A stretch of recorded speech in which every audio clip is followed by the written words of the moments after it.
Assalamualaikum warahmatullahi wabarakatuh. Selamat bergabung kembali di kelas saya dalam mata kuliah Pengantar Pariwisata dan Hospitality. Pada pertemuan sebelumnya, kita telah membahas tentang dasar-dasar pariwisata. Nah, pada pertemuan kali ini, kita akan membahas tentang pengantar hospitality. Kita langsung saja ke materi. Selamat mengikuti perkuliahan ini.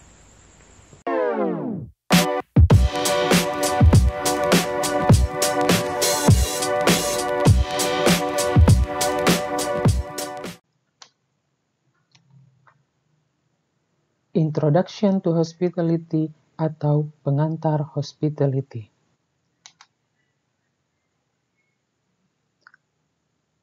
Tujuan pembelajaran dari topik ini yang pertama adalah untuk mengetahui dan memahami definisi dari hospitality.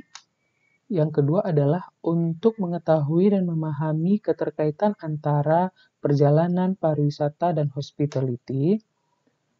Yang ketiga adalah untuk mengetahui dan memahami ruang lingkup dari bisnis hospitality. Yang keempat adalah untuk mengetahui dan memahami karakteristik bisnis hospitality. Dan yang kelima adalah untuk mengetahui dan memahami sabta pesona. Kita langsung saja ke subtopik yang pertama, yaitu definisi dari hospitality. Secara etimologi, hospitality itu berasal dari kata hospice yang berasal dari bahasa Prancis atau French yang artinya itu merupakan to provide care atau shelter for traveler. Artinya di sini maksudnya adalah menyediakan pelayanan atau menyediakan tempat persinggahan bagi traveler. Ini yang diungkapkan oleh Walker dalam bukunya Introduction to Hospitality tahun 2017. Nah, secara terminologi, hospitality ini juga didefinisikan sebagai kata friendly yang artinya ramah, murah hati, dermawan, dan memberikan hiburan kepada tamu atau orang-orang baru. Ini menurut Oxford Dictionary. Namun menurut Pandit 2017, hospitality ini memiliki arti keramah tamahan, kesopanan, keakraban, dan juga rasa saling menghormati. Jika dikaitkan dengan industri pariwisata, dapat diibaratkan bahwa hospitality ini merupakan roh atau jiwa semangat dari bisnis pariwisata itu sendiri. Nah, sedangkan menurut Mill 1990, hospitality ini adalah tempat di mana wisatawan dapat merasa diterima ketika berkunjung di suatu tempat. Orang-orang tidak akan datang jika mereka tidak merasa diterima. Nah, itu merupakan definisi dari hospitality menurut beberapa ahli. Nah, kita lanjut ke subtopik yang kedua, yaitu keterkaitan antara travel, tourism, and hospitality atau perjalanan pariwisata dan hospitality. Pada pertemuan sebelumnya, sebenarnya kita sudah membahas definisi dari travel dan tourism itu. Namun di sini akan diungkap kembali pengertian dari travel and tourism, namun dilihat dari sisi industri. Nah, pariwisata itu sendiri dari sisi industri adalah sebuah aktivitas seseorang dalam mengunjungi suatu tempat yang di luar tempat tinggalnya dengan berbagai tujuan atau alasan.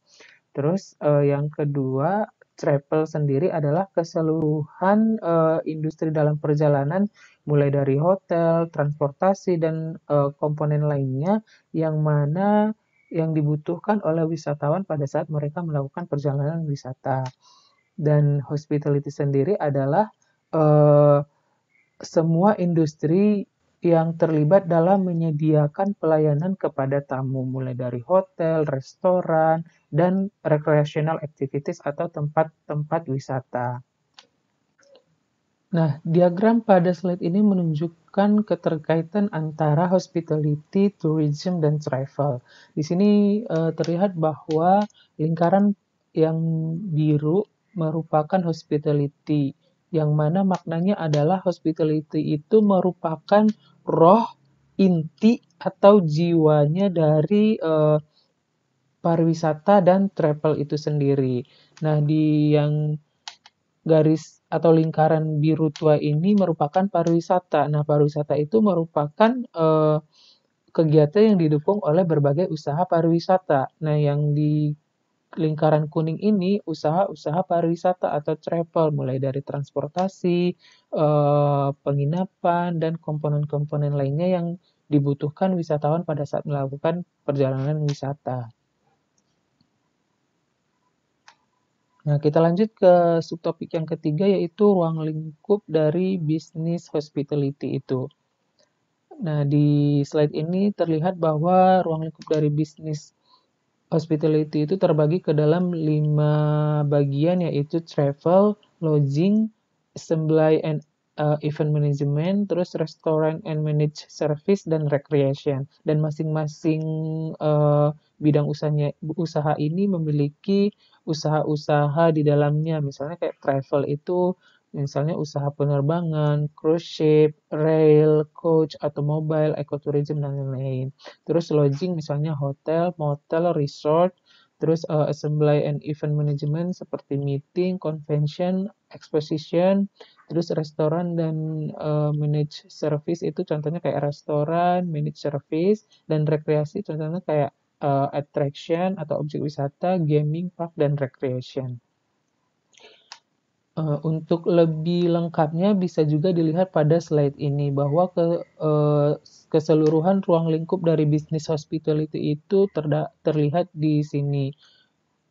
Dari kelima bagian usaha tadi, di sini masing-masing contohnya dibuatkan. Misalnya kayak transportasi, ada ship, airline, bus, trains, dan lain sebagainya. Terus dari bidang food and beverage operation, ada restoran, lodging, properties, retail store, dan lain sebagainya. Terus di bagian lodging operation ada hotel, motel, terus resort, dan lain sebagainya. Dan di bagian activities ada recreation, business, entertainment, meeting, dan sebagainya. Dan di bagian retail store itu kayak ada gift shop atau souvenir, art, shopping mall, dan sebagainya. Ini merupakan ruang lingkup dari bisnis hospitality. Nah, bagian yang keempat yaitu karakteristik dari bisnis hospitality itu sendiri.